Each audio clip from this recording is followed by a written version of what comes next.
party people. Welcome once again to the Party of One podcast, the actual play RPG podcast where the gaming table is always set for two. I am your host as always, Jeff Stormer. This week is a very special episode because I am joined by Dani Siller of Escape This Podcast for a special audio escape room experience entitled Trapped in Tomorrow Today. You see, Escape This Podcast is wonderful. They make custom audio text-based escape rooms for their guests to run through every episode, and then they release those escape rooms online every episode. You can go listen to the episode, run the escape room for your game group, for your friends, for your significant other, whoever you want to run it for. They are a delight. I like this podcast a lot. I can't recommend it enough. And so to run through one of these escape rooms, because I don't know if you know this, I don't know if I've ever talked about this on air, but I really like escape rooms, is the thing. So, to get to play an escape room, to play one of these escape rooms, to play an escape room that was featured on a podcast I really like, this was a delight, and I am overjoyed and super happy to get to do it. You can tell how excited I am. It's a great episode. I really enjoyed recording it. I can't wait for you to hear it. So, let's get through some quick announcements, and then we'll dive right into the show. First, a special thank you to Philip Rogers, our newest backer on Patreon. I really appreciate the support. It helps me do all the cool things that help the show and the games and all the other stuff running. Most specifically, I recently made the decision to start paying all of my guests for their time, effective June 1st, 2019.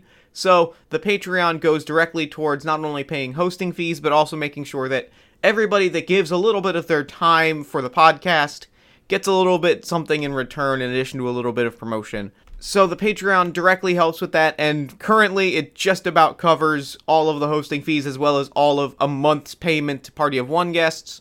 So thank you, I really, really appreciate it. Secondly, of course, I hope that you'll join us on July 20th, 2019, Tattooed Moms, Philadelphia, Pennsylvania, for the Philadelphia Podcast Festival presents Party of One Live. You know how much fun I have at the Party of One live shows. They're great, they're a blast, I love them so, so dearly. I think this is going to be a great show, and I hope that you'll join us. And with all that said, let's throw it over to me in the past so that he can get started with the show. Take it past me. Thanks, future me. This week, I am sitting down with Dani Siller. Dani, thank you so much for coming on Party of One. Absolutely a pleasure. Looking forward to it. So real quick, at the top of the show, why don't you take a moment to let the lovely listeners at home know about anything that you've got going on that you might want them to know about. All right, so we're just about to leap into Season 5 of Escape This Podcast, which is our audio-only escape room experience for those of you at home who either really want to do an escape room but are too scared to do one in the real world, don't have the people around you who also want to do them, don't have the money to do them because, let's face it, it's a pretty expensive hobby. So we have them available to you for free. I love it. I gotta tell you, I am an escape room enthusiast, so I am extremely excited to play through an escape room today. I love them. Have you done any on your own before? I've never done one on my... Well, that's not 100% true. I've played a lot of, like, computer escape rooms, like the Flash escape rooms. Of course. Yeah. So I've done those, but that's I've never gone to, like, an actual physical escape room. So I think this will probably be a somewhat familiar experience for me, but I don't know if it'll be 100% familiar. I'm very excited about it. Excellent. All right. So, tell me about Escape. So we talked about Escape This Podcast. Tell me about the escape room that we're going to be playing through this week. Or that I'm going to be playing through, that you're going to be subjecting me to this week. So this is one of our ones that we actually played through with a few other enthusiasts in Season 1. It's the Room of the Future. You know, there are those things, I think there's a big one at Disney World where it's what the people in the 60s thought the future was going to be like in 30 years or so. It's one of those sorts of situations. I saw the name of this and I had hoped it was that because I gotta tell you, I love the Tomorrowland stuff in Disney. It is it was one of the highlights of when we went on my honeymoon. I love it. I'm a sucker for it. I'm really excited to play through it. I hope I can capture at least a little bit of the quaintness. I think we're gonna do a pretty good job. So what do I need to know before we dive in? All right, so there are no special rules. You already know a bit about escape rooms, so you know that there's the usual, don't just go around breaking everything. That's not going to be the solution, unless I tell you that that's the solution.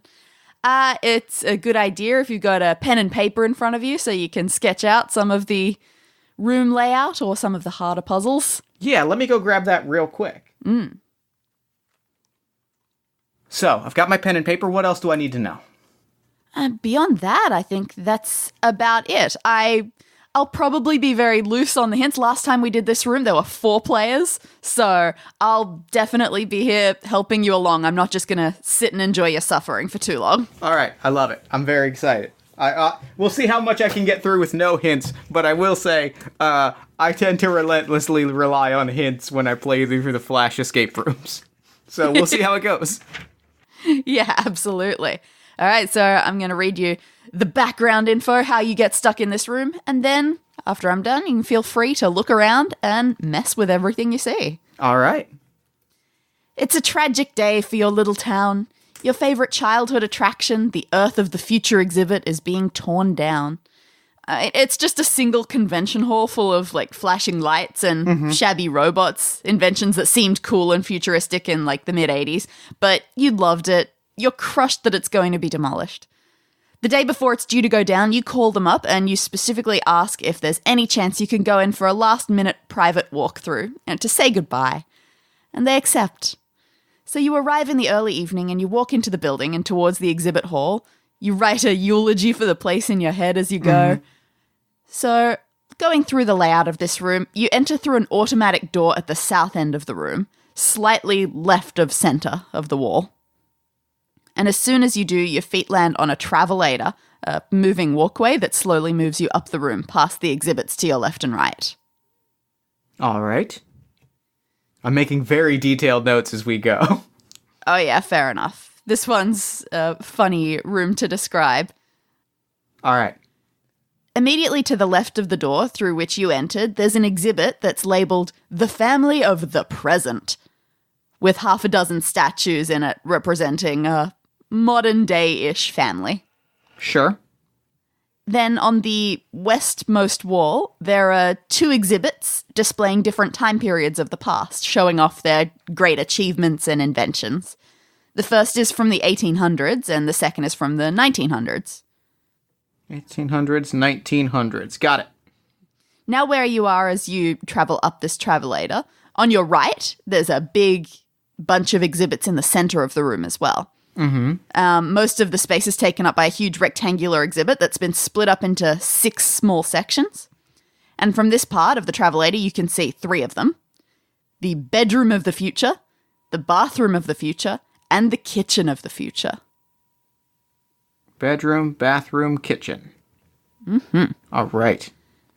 So the travelator continues taking you upwards, and you see that the entire north wall is covered in a single mural. The travelator turns right, and then right again, so you've done a U-turn. And this side of the room is a mirror image of the left, only the exhibits are different. So against the wall, there are exhibits for the 2000s and the 2100s, which now have models of predictions for what great inventions will come in the future. Sure, the distant future of the year 2000, absolutely. Indeed. And the 3 sections in the big center exhibit that you can see, you've got the yard of the future, sports of the future, and the school of the future. All right.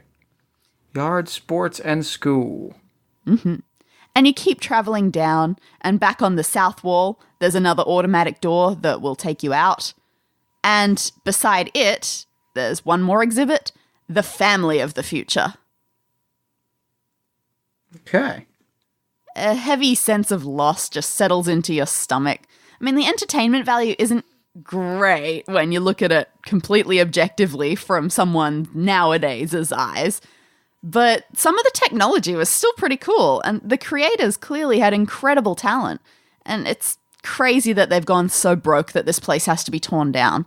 It's like they were never recognized for their genius, and no one ever gave them the funding to make any of their ideas a reality. I mean, yeah, some of it's outdated and gimmicky, but you just get this feeling that there's something in here that's worth the world's attention. There's something life-changing behind these people's concepts that they had in here. Something that could save this place and maybe even the careers of the designers. You think about this as the travelator conveys you towards the exit, when suddenly the whole thing jerks to a halt. You lose your footing a bit. Once you stabilize yourself, yep, you roll your eyes. Yeah, this thing from the 80s broke down at last. Guess you have to use your feet to get to the door. But the automatic door doesn't open. You try the other one at the entrance, and it doesn't open either. There are some security cameras, 5 of them, interspersed along the ceiling between exhibits, and you give them a bit of a wave trying to get someone's attention, but even after several minutes, nobody comes. In all likelihood, some janitor's going to come in here and find you, but you have no idea how long that will take. And remember, this exhibit is not only being shut down, it's being demolished tomorrow, so there might not be any janitors working here anymore. You should probably find a way to get those doors working yourself. It may be the only way to 100% guarantee your safety. All right. Well, I guess I gotta break out of this place. Yeah, something like that. And, if you can find anything to save some poor old 80s scientists' future careers, that'd be great too. Yeah, 2 birds with 1 stone, never hurt. All right. So I think I'm at the door. I think the first thing that I'm going to do, let's see, I'm going to take a look at the security cameras. Are they in any specific places around, or are they kind of just at, where are the security cameras placed? They're just, the 5 of them are spread out across the ceiling, just in such a way that they could capture all angles of the room. Okay. They're, you could probably reach up as far as you could touch them, but you aren't really sure what you'd do with them if you could do anything with them. Sure. All right. Well, so you can pretty much put them wherever you want in your pictures. Got it. Okay. I'm trying to visualize. Just wanted to kind of get a layout of where I'm at. So let's stroll around for a bit. Let's start at the start. Let's start looking at the family of the 1800s, or the world of the 1800s.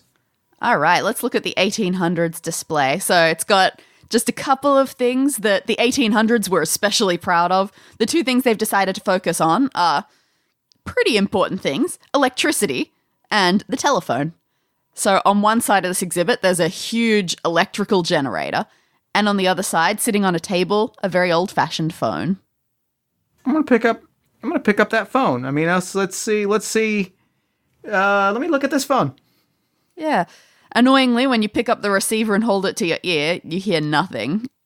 Taking a look at it, it's pretty fair for what you'd picture an 1800s style phone to look like, but there are a couple of subtle hints that it's less than genuine. Mainly, there's a cord running from the bottom of it over to the electricity generator. All right. Let me look at this generator then. I mean, this seems like maybe this is a phone that works if we can get the electricity working. Yeah, it kind of looks like it. The electricity generator isn't just made of plastic or something. It looks kind of real and heavy and like it could definitely power things if you wanted it to. Only problem is it doesn't sound like it's on, and you don't see any switches for it.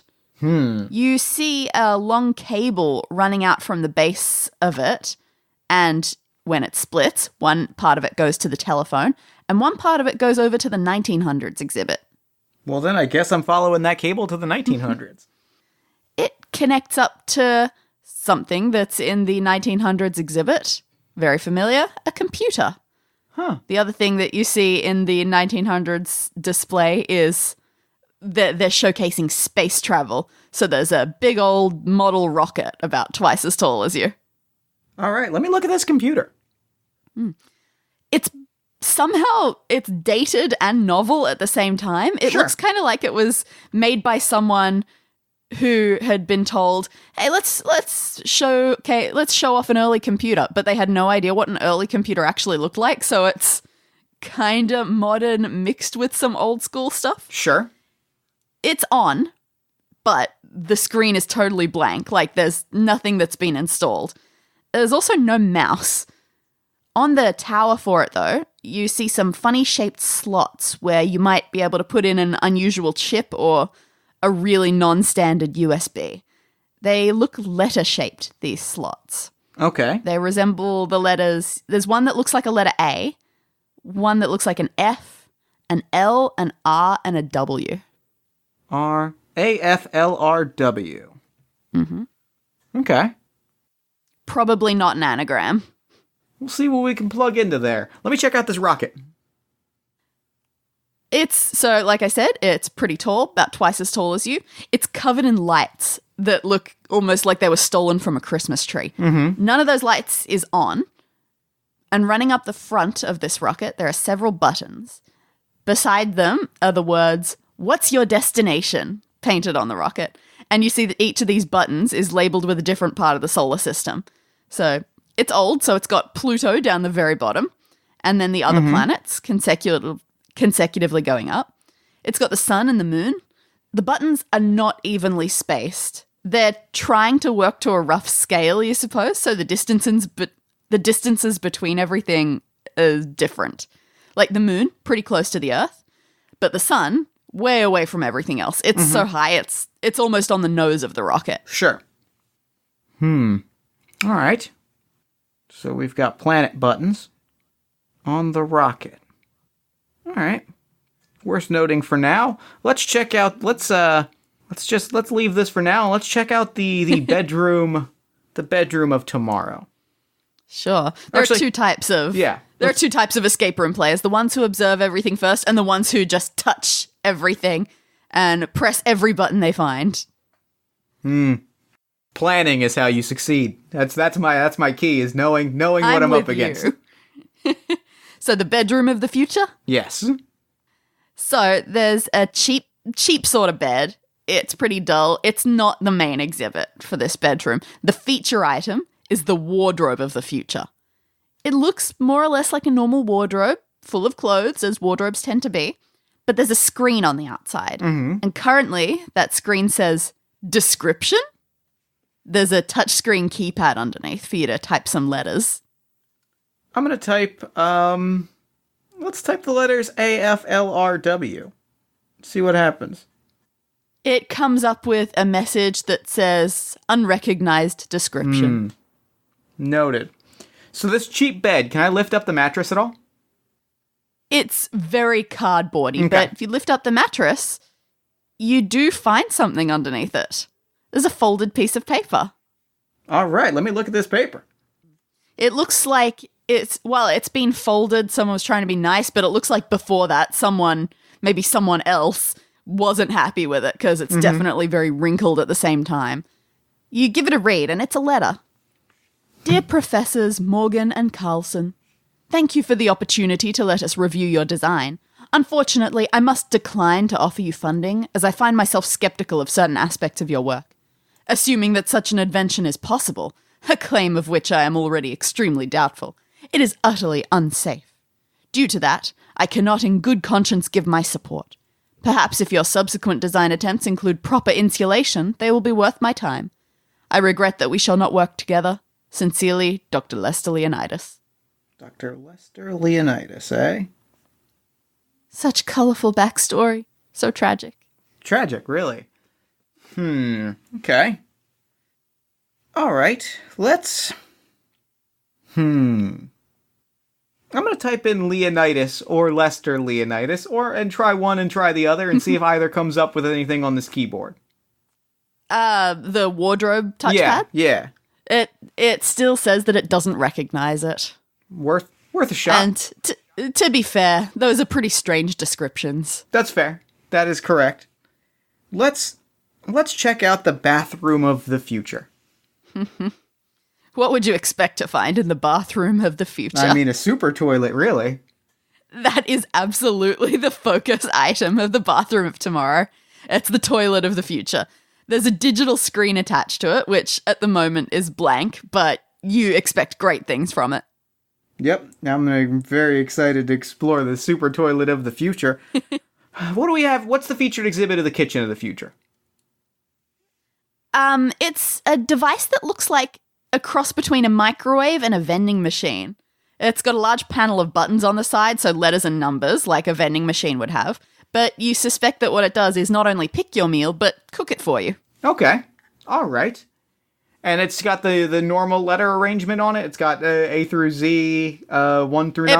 It probably only goes like up to L or something. Sure. Just for fitting purposes, but 0 to 9. Okay. All right, that's worth noting. Let's move on to, let's see, what is next on my list? Have I checked out the family of the present yet?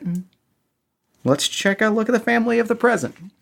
All right, well, this 80s family is designed to look bothered and unharmonious, probably so the family of the future looks cooler by comparison.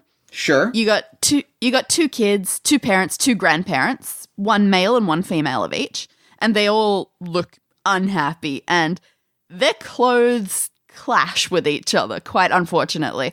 Like, the father's wearing black and the mother's wearing blue. The child girl is wearing red and the boy's in yellow. The grandfather is in white and the grandmother is in some horrible stripy purple thing. Can I pick these up and move these around? You probably can, yeah.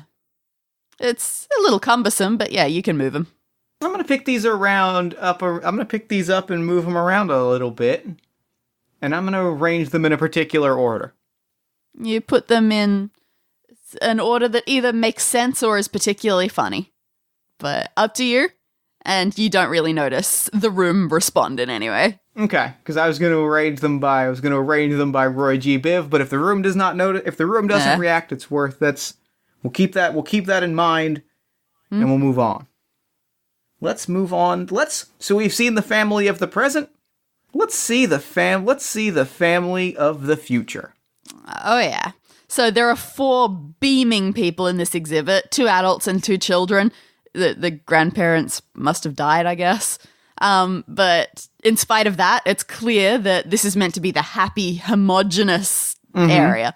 They're posing in a line as if it's for a family photo, grinning faces and identical jumpsuity uniforms like you see in future things. Sure. The only difference that you can see between what they're wearing is that they have different names sewn into the breast pockets. So one of them says Mary Ellen, the next one says Aaron Luke, and the third just says Kelly.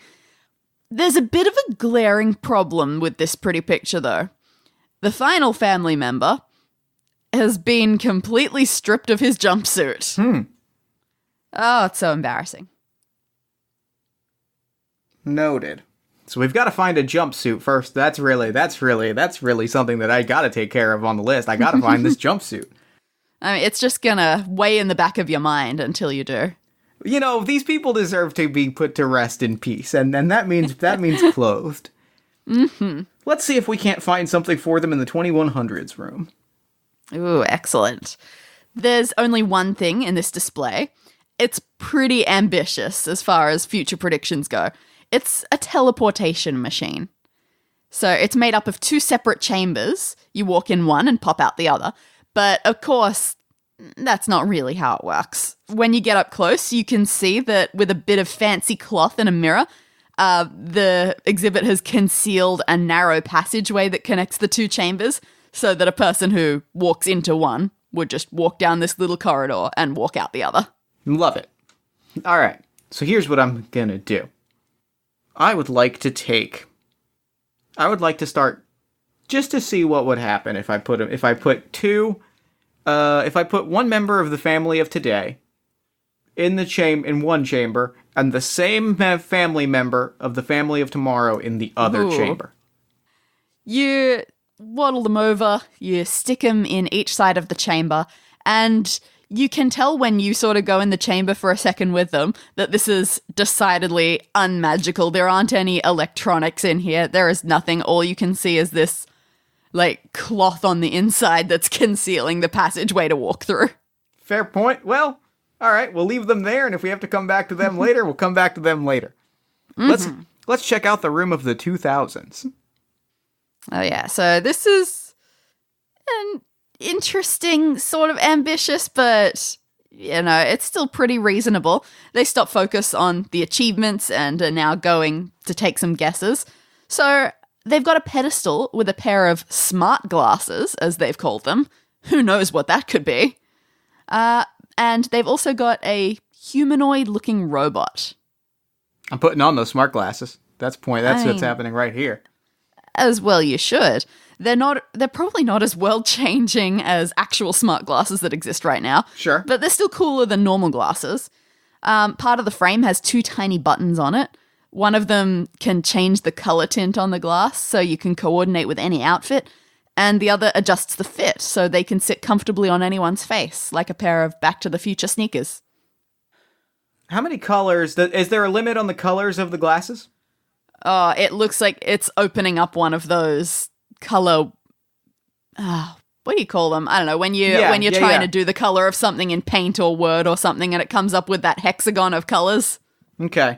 I would like to take a look. A lot. I would like to look at the family. I'd like to take a stroll over to the family of today with the magic glasses on, and match the glasses color. So match flip to blue and look at the family member that's wearing blue.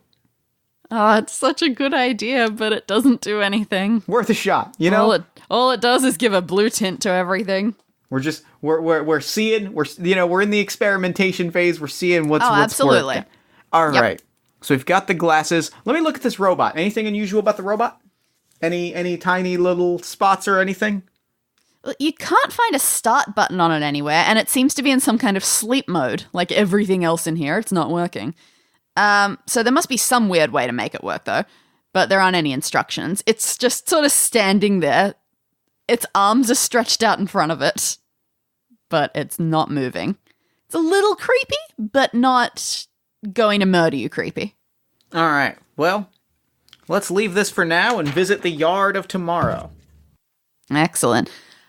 This one, honestly, it's probably the most boring one as far as the future goes. The feature item here is a long device. It looks like a robotic lacrosse stick, and it's got a tennis ball sitting in it. It's an automatic dog toy thrower. Mm-hmm. Is there any way to activate the dog toy thrower?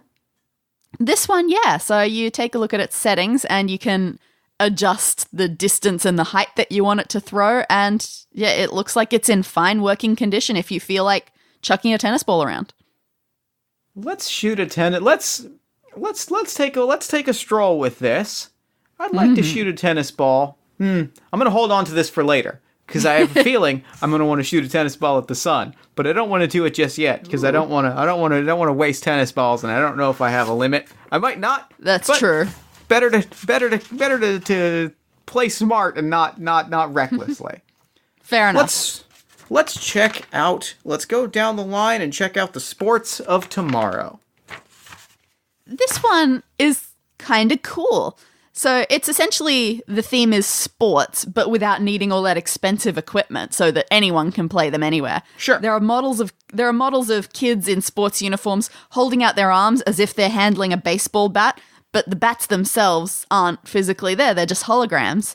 In fact, apart from the people, everything about the baseball field is a hologram. So like the bases, the ball, the big scoreboard, it's all just really cool holograms. It's a nice idea. That's very, very cute. I like that a lot. Let's have a little bit of fun and shoot one of these tennis balls right down home plate and see what happens. You give it a go. It takes you a bit to get the adjustments right to make sure it'll go where you want it. And it goes straight through the holographic baseball bat and bounces off the wall. All right. Well, that was fun. I mean, I gotta entertain myself in case I die. In case I die when a building falls on me. It's important that I went out having fun. You're pretty sure that the fake child who was holding that baseball bat had a great time. Oh, they had a blast. Let's go to school, He's smiling. shall we? Oh, that's what everyone wants to hear.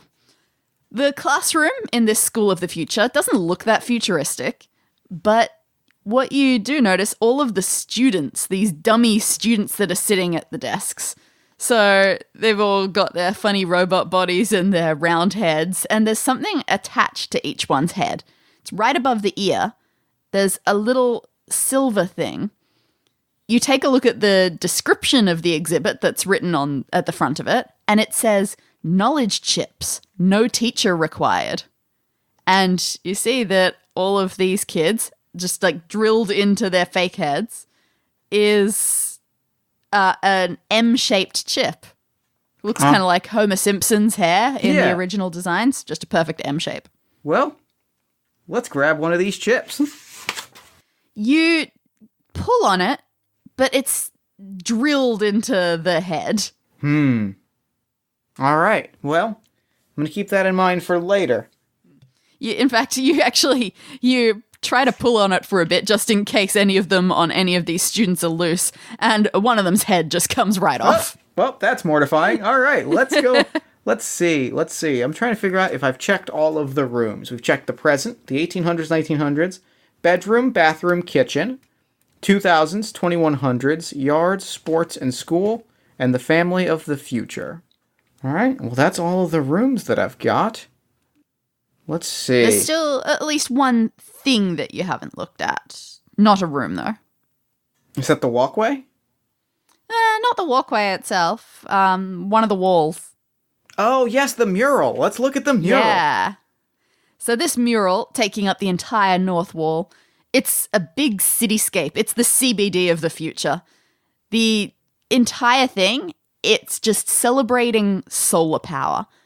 Buildings are coated in panels, and the image of the sun in the top corner has the huge happy smile and sunglasses on.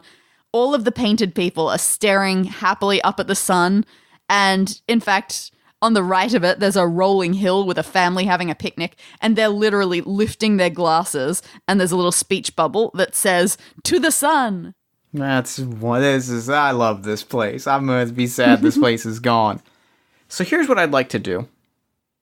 I'm going to see if I can knock that sun off of that top of that rocket. I'm going to take this lawn gun, and I'm going to shoot it at the sun. Just see what happens. All right. It takes you a little bit of time, but you eventually get it. Like, the actual, picture of a sun that's up there doesn't look like it'll do much, but right next to it, there's the button for the sun. Mm-hmm. So that's what you end up aiming for.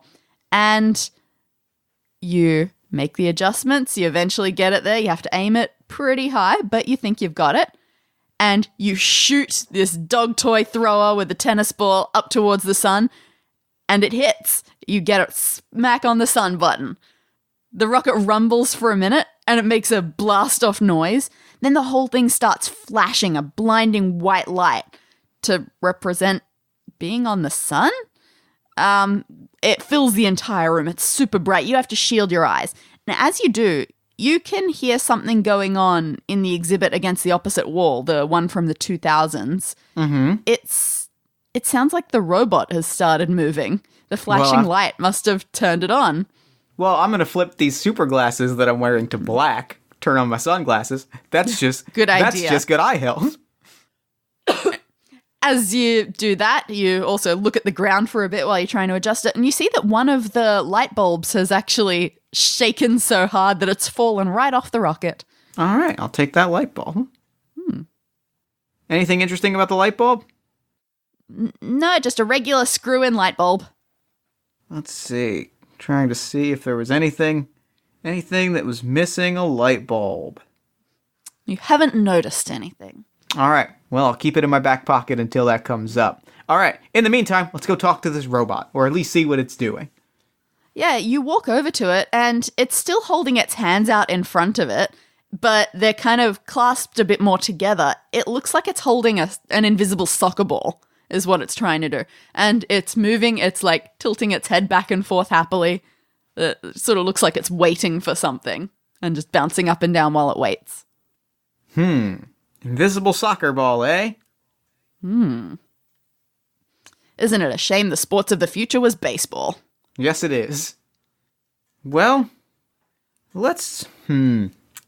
What next? What to do next? What to do next? What to do next? Let's...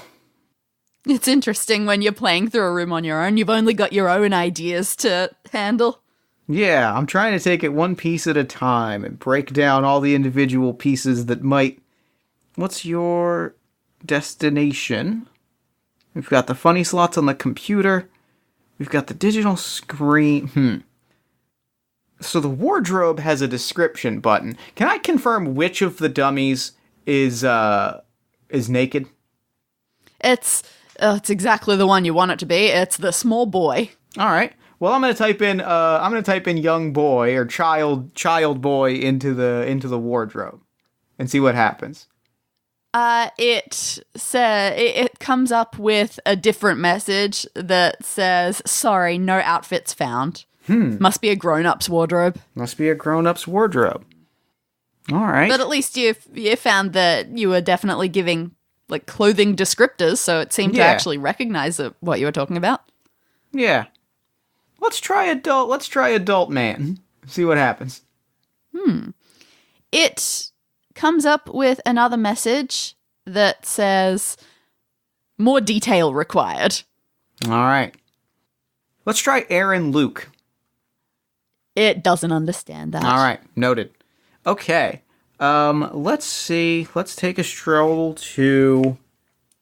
Gosh, what to do next? I think I'm going to call for a hint. I think we made it. We did a pretty good job so far. We've laid it out, and let's call for that hint. All right, so there are a couple of different things that you could do. One is you tried to make the statues of the family members teleport, but they weren't very good at it, being just sort of dummies. They didn't really do much. You, on the other hand... Well, all right.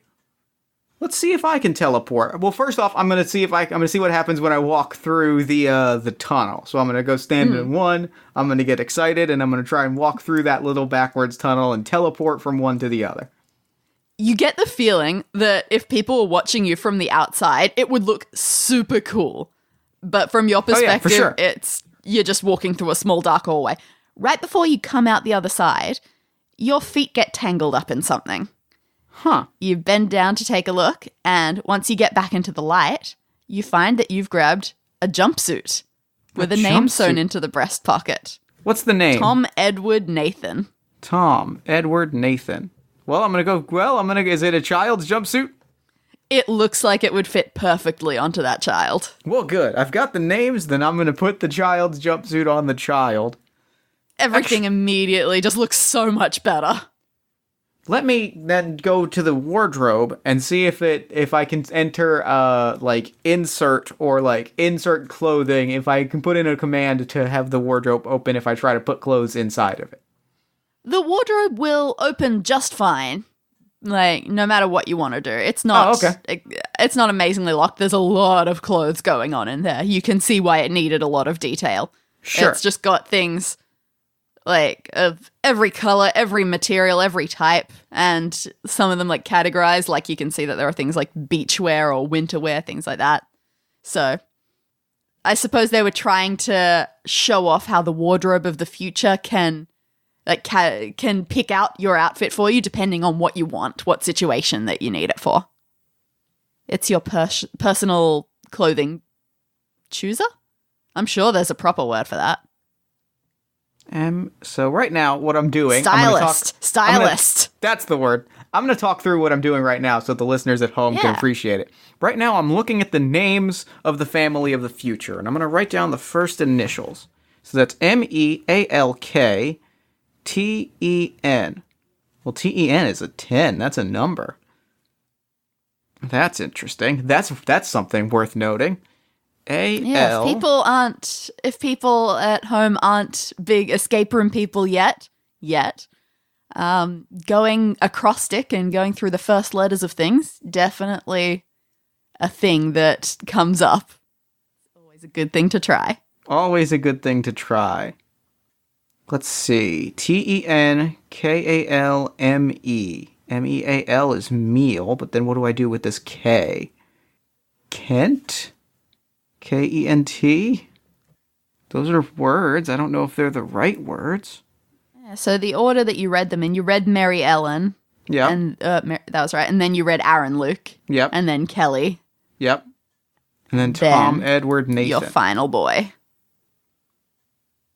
Now, I believe these are also Roman numerals. But where E and A and K, not so much, are they? That's a fair point. Yeah, that's a good point. A couple of them are. Definitely stick with what you've been doing. Yep. You're doing good.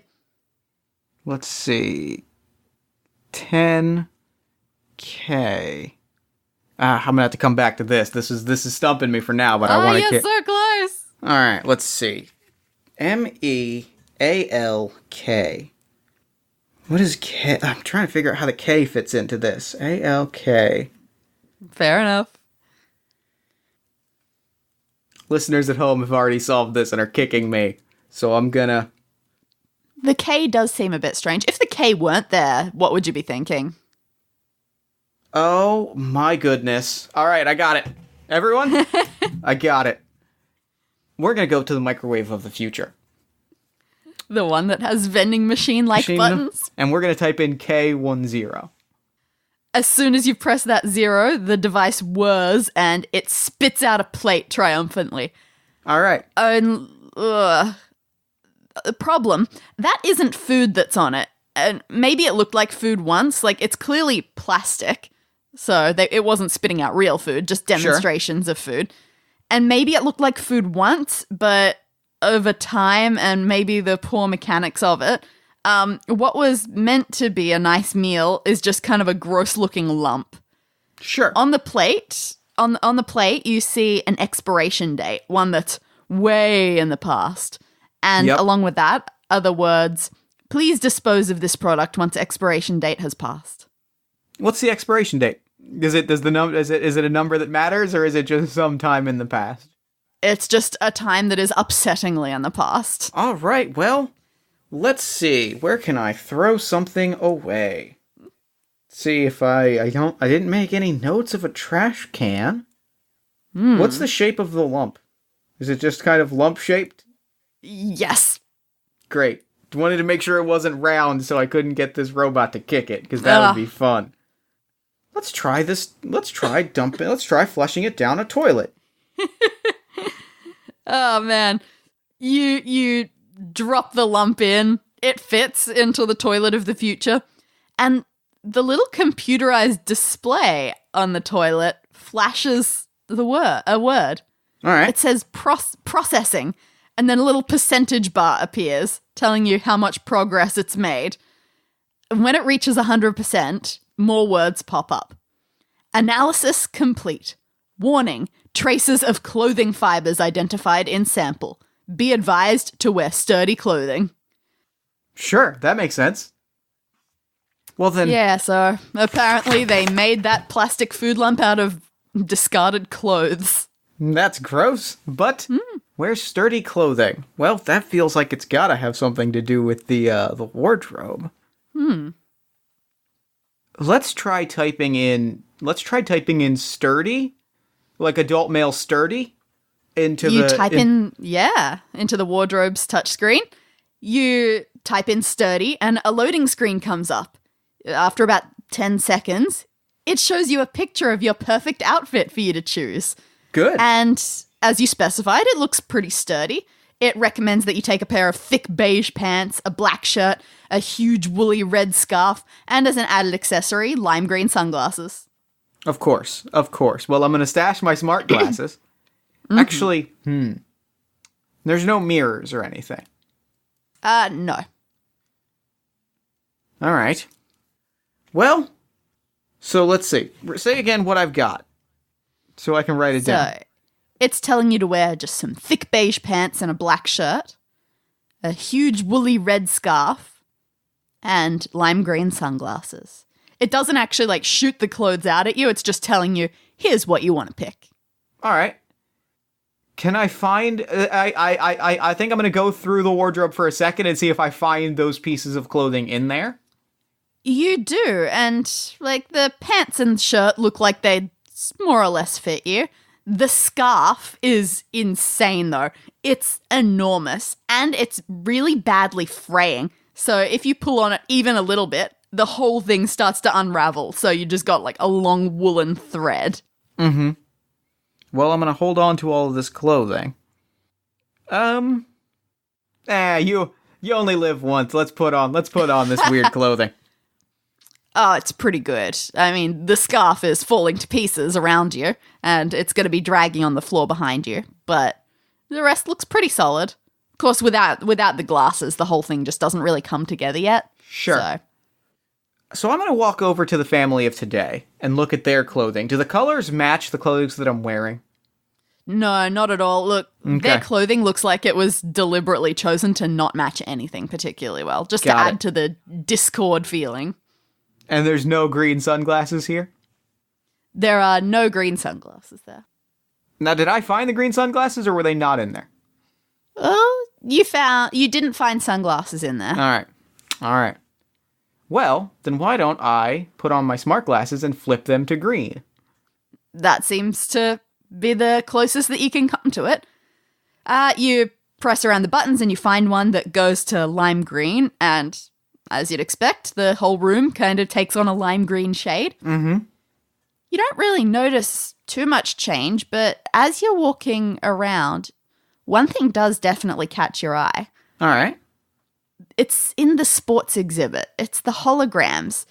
They were interesting enough before, but this specific shade of green light is allowing you to see some new detail on them. It's the scoreboard that catches your eye. It's not blank. It has words on it that you can now see.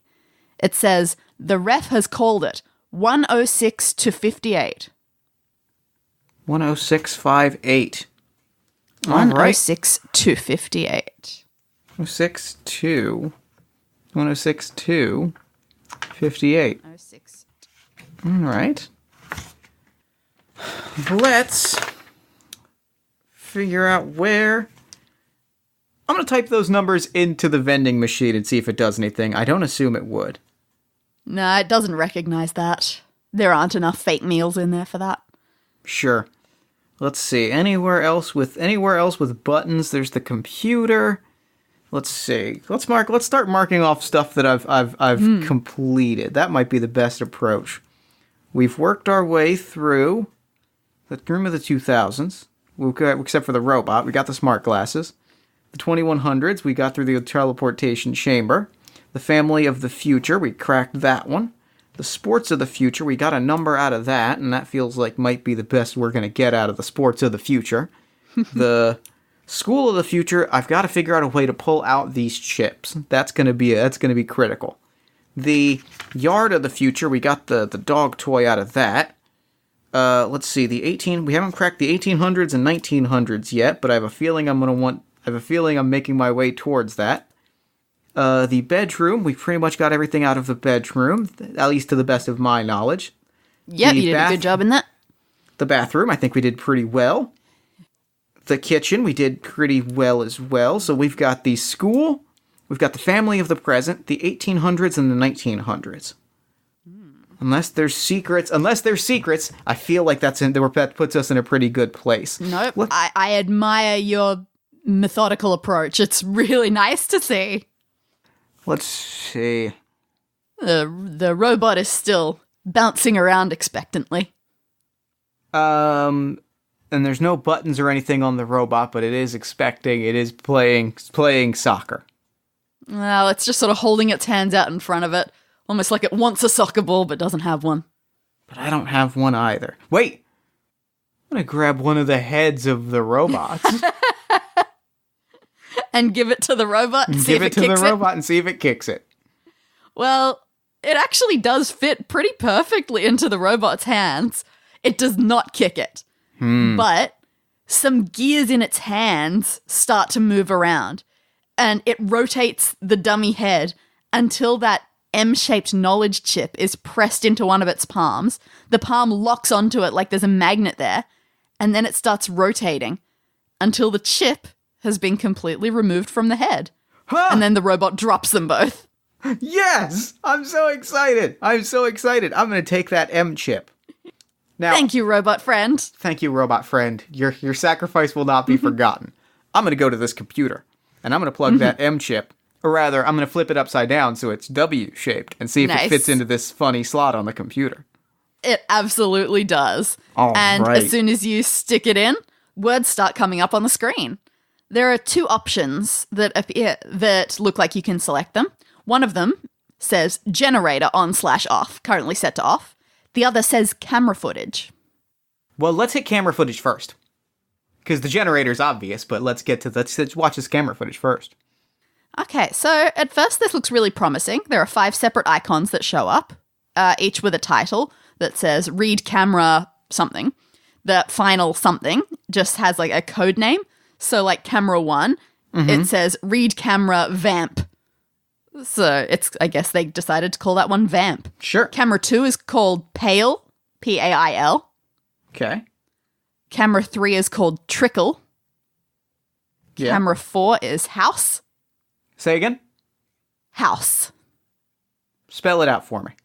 The best medical drama there is. Oh, got it. Yep. Gotcha. Okay. That's what I thought it was. I just wanted to make sure. Good old accents. God, I love... also, love house. And camera 5 is called sprint. Sprint. But if you press enter on any of these icons, it asks for the password. There is a password hint, and it says remove the unnecessary. Remove the unnecessary. Vamp, pale, trickle, house, sprint. Unnecessary. Remove the unnecessary. This is definitely one of those puzzles where doing it on your own is going to be such a different experience than doing it with people. So, good luck. Have fun. I'm gonna take a stroll over to the rocket. All right. And I'm gonna take Pluto off of here. Oh, poor Pluto. Poor Pluto. It doesn't come off. It's just basically a painted thing on next to a button. Well, can I push the button next to Pluto and see what happens? You can do that, and the rocket starts doing its rumbling thing, and then it all flashes like a very cold, bluey, white, grey light. Okay. So it's not nearly as impressive as the sun. It just looks it fills the place with a bit of a cold and desolate air. But nothing exciting happens. All right, noted. Worth a shot. We will die. Let's see. I'm gonna vamp, pale, and remove the unnecessary. I'm gonna have to come back to that. That's gonna be a revisit. Let's turn on that generator. Over in the 1800s exhibit, you hear the generator start rumbling. All right, let's walk over. Let's go to this phone. With the generator on, let's go to the phone. It's got a dial tone now. Does it have the standard 9 buttons? Yes. 9? 10, it's got a 0. You're right, that's right. There are 10 numbers from 1 to 0. I know how phones work. I don't know how phones work. It's 2019. At least it's not rotary. That's fair. Let's type in the numbers 106258. Ooh, so the ones from the sports board. Yes. The phone rings once, and then a voice starts speaking to you. Well done. All right. Well, actually, it doesn't sound like they are speaking to you. It's just speaking, like a recording. At first, you hear a woman's voice, and it says, "Mother to son, hello." Then there's a pause, and then a man's voice speaks. "Father to grandfather, hello." And then there's another pause, and a girl's voice. "Daughter to grandmother, hello." And that's it. Okay. So clearly we need to pull the other 3. You know what? Let's grab some dummies. See what happens. All right. What are you going to do with them? So, listening to that message, what was the first of the messages? Mother to son, hello. I'm going to grab the son of the present and put his ear to the phone and play the message. Sadly, he doesn't react in any way. All right. Stupid non-robots. We've got mother to son, father to grandfather, and it's a daughter to grandmother? Yep. I'm afraid you might have to go back to those cameras. Yeah, I think so. I think this is the next piece of the puzzle. Remove the unnecessary. Let's try the password of... It's PRINT, so 6 letters. Let's try... Gosh, I am stumped, and I'm going to call for my second hint here. So this is entirely self-contained. So just the information that you have about those cameras is how you solve this password puzzle. And let's go with an added thing. The password, when you just try to type random letters in for this password, it cuts off after 5. So 5 is the maximum. 5 is the maximum, so everyone is going to have one unnecessary letter. So I think, if I had to guess, the unnecessary. How many escape rooms have you done? Because you are doing really well. I've done one. I did one 2 weeks ago, and I, if I might say so myself, I saved my team. Nice. So I think I've done like maybe 6, or maybe between 4 and 6. Cool. I love an escape room. Let's see. If I drop I haven't done one in so long. Oh, they're so much fun. I mean, granted, you create them so often that, I mean, this is a truly delightful experience. You'd think it would make me better at them, but I'm pretty sure it makes me worse at real ones. Wait. Yeah? If I drop the S from print, that forms that change. If I drop the S from sprint, it makes print. If I drop the U from house, it makes hose. If I drop the R from trickle, it makes tickle. If I drop the P from pale, it makes ale. And if I drop the V from vamp, it makes amp. I'm going to try VPRUS. It doesn't quite work. It's close. We're close. Yes. All right. VPRUS. Yeah, there's just something where one of those words might have multiple things that it can do. More than one potential unnecessary. Vamp. Pale. I could drop the I and make pal. The password is virus. The password is virus. Ha-ha! Well done. The camera footage starts loading.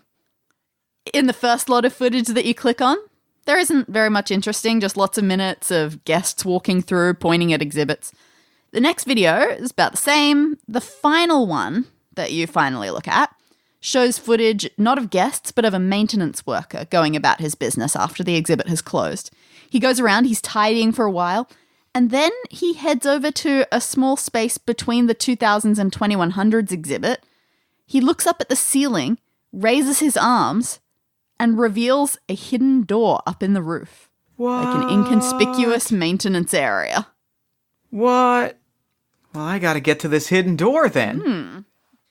Absolutely. And luckily the roof is unnervingly low, so it's easy enough to find. It's made for children, sure. Yep, to push on and take a look in. And you clamber up into this space.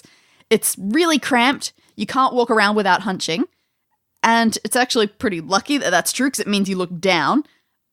On the floor, there's a lot of stuff. There's a coil of wire, a really long coil of wire. Like, part of it actually loops through the floor, so you can't see what it's connected to, but you could definitely, like, drag most of it around, like, downstairs and through the entire room. It's that long. There's one part of this wire that there's something attached to, a little rectangular block of plastic with a round hole in the top. Looking closely, in that hole, you can see a grooved pattern that makes it look like something is supposed to go in there. And this block of plastic also has a sticker on it, which has some words printed on a teeny tiny font, in a teeny tiny font. Okay. It's pretty long. So first it says RBT. RBT.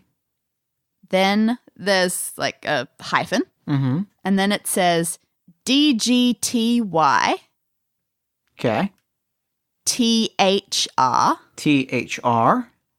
WR. WR. Then there's another hyphen. Yep. CMR4. And then one more hyphen. Yep. TLT. FL. SH. SH. Now, that's really complicated. It's also not the only thing in this tiny room. Okay. On the wall, there's like an electrical circuit board where wires can be plugged into a bunch of sockets. Yeah. Each socket here is a different color, and Okay. there's lots of them. Also, whatever colors you can think of. Sure. Lying on the floor underneath, as if they've been recently pulled or knocked out, are 3 plain wires, much smaller and more normal than the huge one sitting on the floor at the entrance. These small wires, are double-ended, so each end can plug into a different socket. Okay. So we've got 3 double-ended wires. All escape rooms have a secret hidden room, and this one's got a lot. Yep. All right, so we've got 3 double-ended wires. We're going to hold on to those for now, because I'm going to take a stroll downstairs. I've got this dog toy thrower. Okay. We're going to cue this up, and we're going to shoot it at our robot friend. The robot friend is not particularly good at catching, but he does his best, but the tennis ball is just too small for him. Can the robot hold the dog toy thrower? Not well. Oh. Now, why are you thinking? Tell me your thoughts. So RBT. So I see where you're coming from. So I'm looking at this code on the thing. Yeah. And, the plastic attached to the wire. Yeah. And actually, I'm noticing that there are missing. All of the vowels are missing. All of the vowels are missing. So what do you think it says? Like, obviously, you said robot for the first one. Dog toy thrower. Camera 4. TLT. Tilt. Flash. Robot dog toy thrower. Ow! I pulled on a cable. Ow! All right, give me a second. let me regain my thoughts. Robot dog toy thrower. Camera 4. Tilt. Flash. Yeah, tilt flash. That doesn't really fit with the others, does it? It does not. Tilt. I mean, that feels like it's the best, unless it's tilt flash, which is weird. So it's got something to do with robot dog toy thrower, camera 4. I'm gonna try. Is camera 4 near the robot? Not especially, no. In fact, a lot of those things are in quite different areas of the room. E-A-E-A-I-A.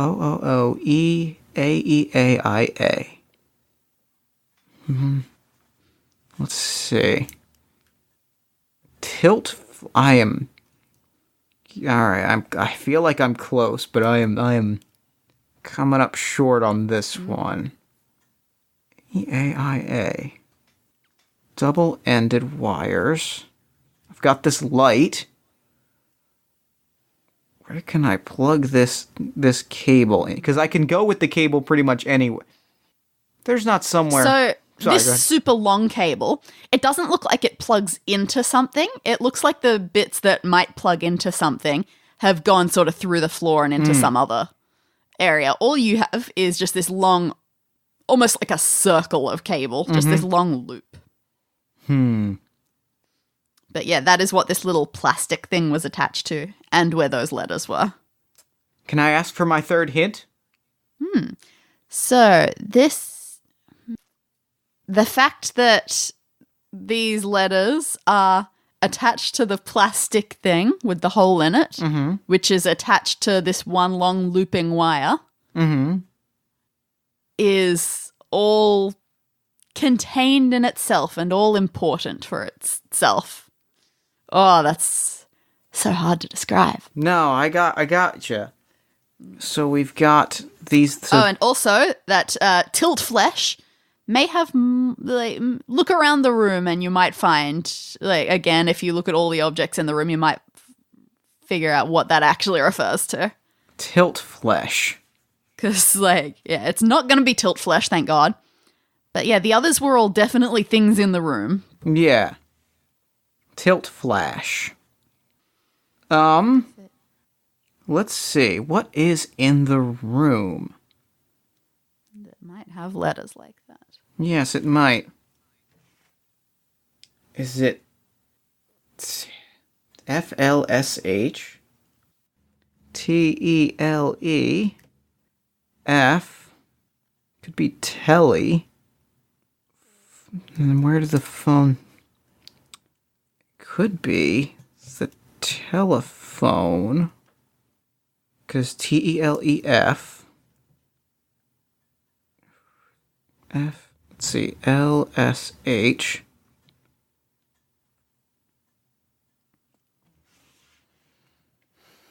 Let's see, what else do we have in the room? I feel like I'm close. I feel like I've got it, and I'm trying to piece those last 3 letters together. Yeah, a little bit. You've definitely got robot, dog toy thrower, and camera 4. Those are good. Those ones are good. Now I just gotta put the right vowels in here. There might be more. I think there are more vowels in this last one. Slightly more vowels than you're expecting. Is there a television? There is not a television. Yeah, so just go through the items methodically, especially the best items. Yes. The best things in the room. TELE. All right. So what's the best thing in this room? The best thing what's the best thing in which room? In the whole escape room so far. That's gotta be the coolest. It's gotta be that teleportation chamber. I mean, that was cool. I walked through it. I teleported. Man, that's okay. That wasn't the answer that I was expecting, but I'll take the flattery for how cool it is. All right. What's the second coolest thing in here? Second coolest thing in the room. This is the smart. I'm not trying to be saying objectively what is the coolest futuristic thing in here. Just yeah. That's what I'm trying to. I'm going through it piece by piece and remembering what's in each room. Because there's the telephone, but that doesn't fit as far as letters go. Then we get into the night regime. We've got the computer. We've got the rockets. And that's not it. We've got the family of today. That's not it. The vending machine. We've got the super toilet. Oh, it's toilet flush. Yay! We got there. I had to go back through a list of all of the things. And the toilet was clearly the coolest. It was. It's the super toilet. It is the thing of the future. I mean, you predicted that that's what was going to be there. I did predict that it was going to be there. All right. So now you know what all those 4 things are. And that's attached to the plastic thing and attached to the wire. Just got to figure out what to do with them. Yep.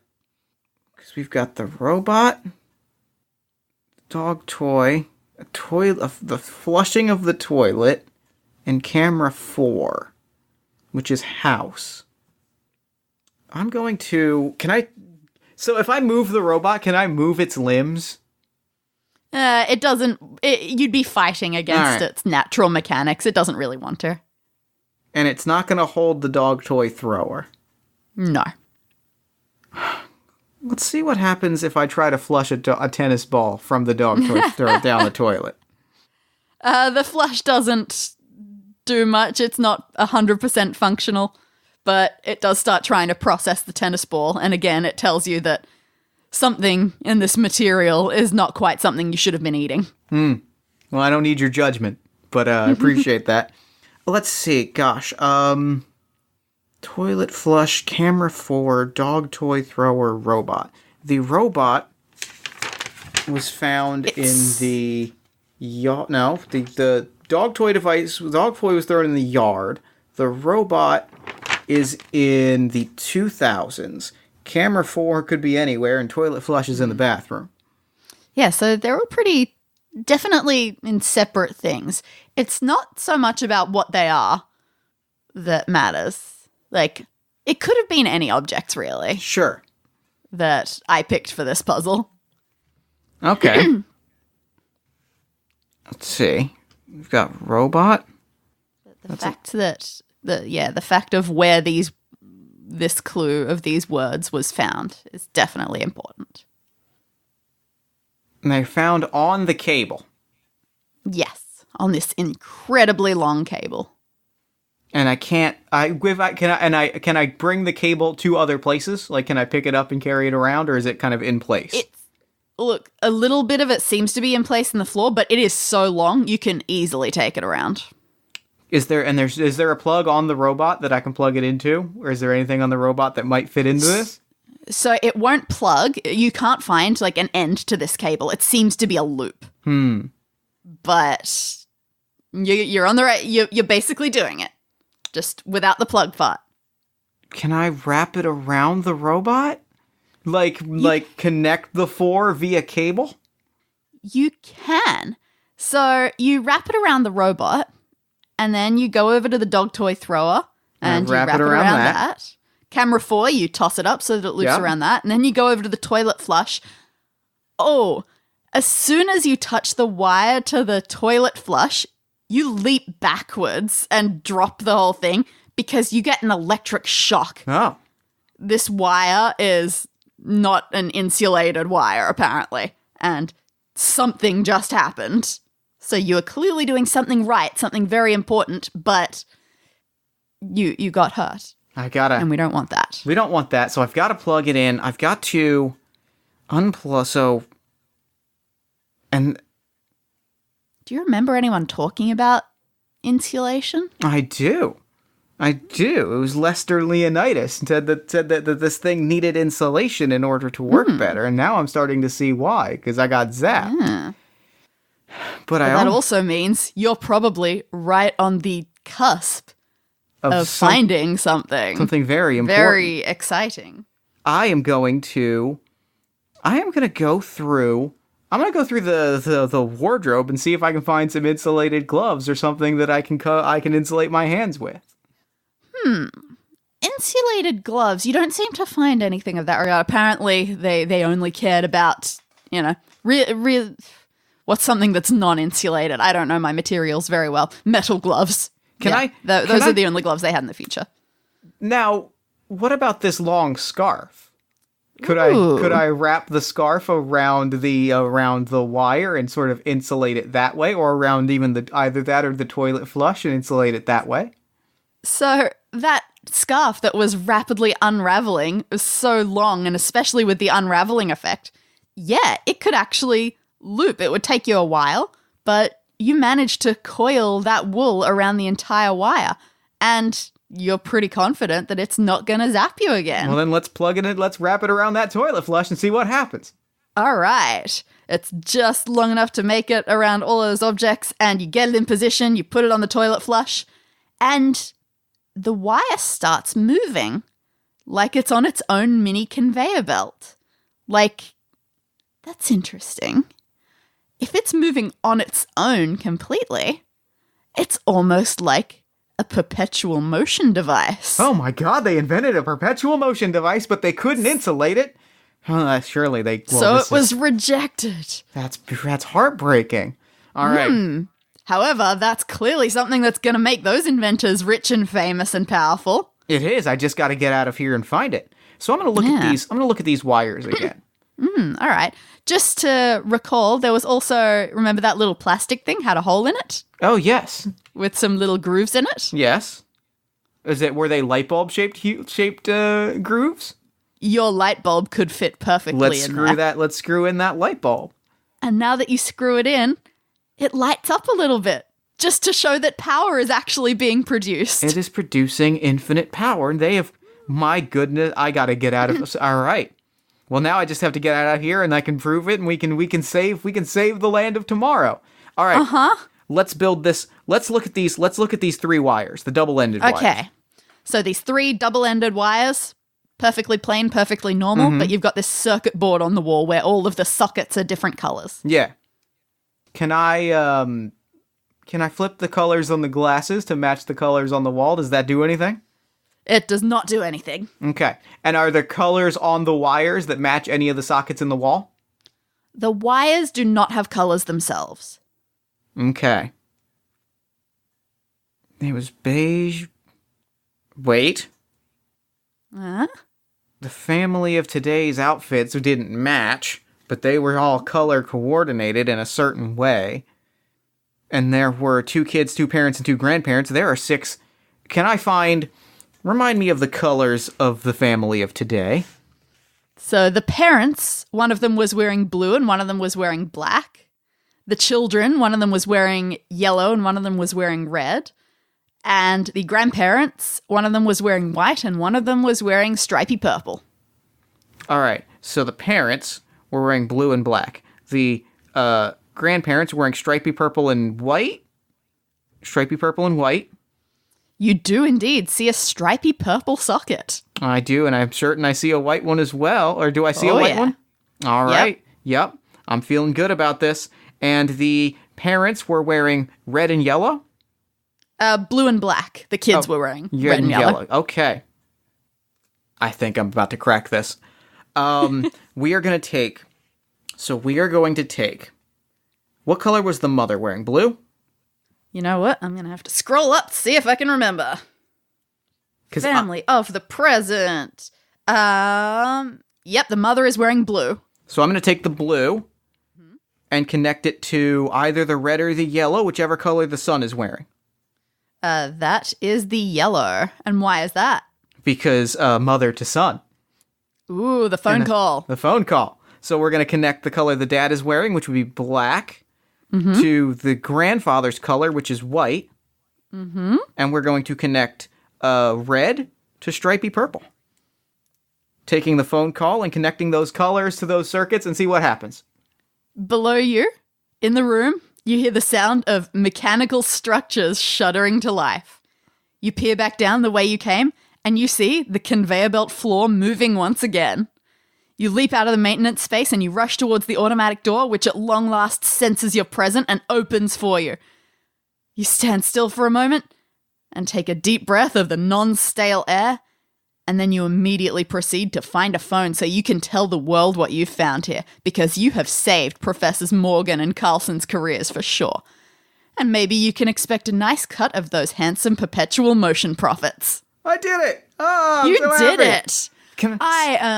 I'm so delighted. impressed by how well you did on your own with that. That was delighted. Outstanding. I feel like 3 hints is escape room standard, so I think we did pretty well there. Yeah, that was great. Like, as I was reading over these notes to myself yesterday to refresh myself, because it's been a while since I've done this one, I was going, oh man, he could not have picked a harder one. So can I ask one question before we wrap up? Mm-hmm. I didn't find everything in the computer, right? No, you did. Did I? Oh, was I? Yep, you did all you needed to. Oh, okay. I didn't. Because of the other letter shapes? Yes. And things like that? Nah, those were all just to let you know that letters were possibilities. Oh, got it. Okay. See, I thought I forgot that I got into the computer, and so I was sitting here like, I gotta find 4 more pieces. And then because I had forgotten that I got into the computer, which is how I got to the security camera. This is a great escape room. This is amazing. I love this. This ruled. I mean, there's always the interesting part where I just have to say, yeah, there's a little bit of that wire that goes through the floor, so that I don't have to just say, yeah, I understand how perpetual motion works. I get to say, yeah, there's something that you can't see. There's science is happening below the surface. Exactly. That was so much fun. I'm so happy. So that was delighted. Glad. How did it compare to a real room? Like, what was the feeling like? It felt like a real escape room. It gave me that experience of like, walking, exploring the rooms and seeing the pieces. And so having those moments of like, I'm slowly piecing it all together and getting through it. I feel delighted. This was amazing. What an amazing game and experience. That's so wonderful to hear. Thank you so much. Thank you. And thank you for coming on the show and playing it with me. This was such a delight. Absolutely. So real quick, before we wrap up, where can people find Escape This Podcast online? So we've got just our website, escapethispodcast.com, which is where you can listen to our episodes or download the notes yourselves if you want to run a game for your friends. We have all of those available for free. We're on Facebook at Escape This Podcast. Now, let me have fun trying to remember. The Twitter handle, I believe, is This Podcast. And then our email, if you want to contact us directly, is escapethispod@gmail.com, because we coordinated those perfectly. We've got an Instagram, we've got a Patreon, hint, hint, all of that usual stuff. You can find us anywhere that you listen to your podcasts, pretty much. I love it. Well, Thank you so much for coming on the show. This was an absolute delight. I am overjoyed, and now I'm going to throw it over to me in the future so that he can wrap up with the show. Take it, future me. Thanks, past me. And thanks again to Dani for coming on the show. That game was so much fun. That was a blast and a half. Be sure to follow Escape This Podcast on Twitter at ESCThisPodcast, ESCThisPodcast. And be sure to head to escapethispodcast.com to listen to the episodes and to download and read the escape rooms for yourself. They are so much fun, and I think you're going to love them. Also, while you're on Twitter, why don't you think about following us at Party of One Pod, then slide on over to Facebook and like the show at facebook.com/Party of One Podcast. Then join our Discord community at bit.ly/Party of One Discord. Hang out with us, talk about pro wrestling, talk about gritty, whatever you want to talk about, we're there to talk about it with you. Then, once you're hanging out with us on social, I want you to think about how much you love the show, how much you enjoy sharing it with friends, and I want you to do exactly that. I want you to go on iTunes, I want you to write us a 5-star review, I want you to tell a friend about the show, I want you to give us a shout out on that social media, I want you to just share the fact that you love this show with the world. Then, once you've indulged all of this Party of One goodness, I want you to go to allmyfantasychildren.com, because All My Fantasy Children is a podcast that I make with my best friend. It is a character creation, storytelling, and world-building podcast powered by you. Every week, Aaron Catano-Saez and I, we take a listener-submitted prompt, we spin it into an original fantasy character, and we populate a shared universe one story at a time. New episodes drop every Friday at allmyfantasychildren.com. Then, you've done all this, you've listened to the podcast, you've followed us on social media, you've shared our love with the world. Then, provided you've got the money, provided it is not a financial burden for you, I would like for you to back us on Patreon and help support the games that I create, the podcasts that I make. All of the cool stuff that I do is directly supported by that Patreon, and it helps me pay people to make the stuff I make cooler. So I would love for you to go back me on patreon.com/JeffStormer and get some cool bonus stuff along the way. I want you to remember that this episode, as all episodes have been, was edited and produced by Jeff Stormer and Jen Frank. And on a brief note, just want to say that Jen's great. Love her to death. My significant other, my partner in life, in production, in all things. She is my favorite person, and on a Party of One note, I know how hard she works and all of these little things that happen behind the scenes that you might not see. So, as you're thinking about how much fun this episode was, I want you to kind of think about, just be happy for all the work that goes in that you're not seeing, and just be grateful that Jen exists, because she's great. And she's awesome, and I don't feel like she gets enough credit in these episodes sometimes because she's not the person on mic. So I just wanted to put that out into the world. Jen, I love you, thank you, you work hard, and I appreciate it. This episode in particular was edited by Jen, so this episode would not exist because I was off in Tennessee with family while this was being edited, so, thank you, Jen. This episode was produced and edited by Jen Frank. If you'd like to come on the show as a guest, or you're interested in inquiring about advertising rates, which is the other way that this show, paying guests and paying for games design, all those things can happen is by, paid ads on Party of One. You can inquire about all that stuff at partyofonepodcast@gmail.com. And with all that said, that's it for me.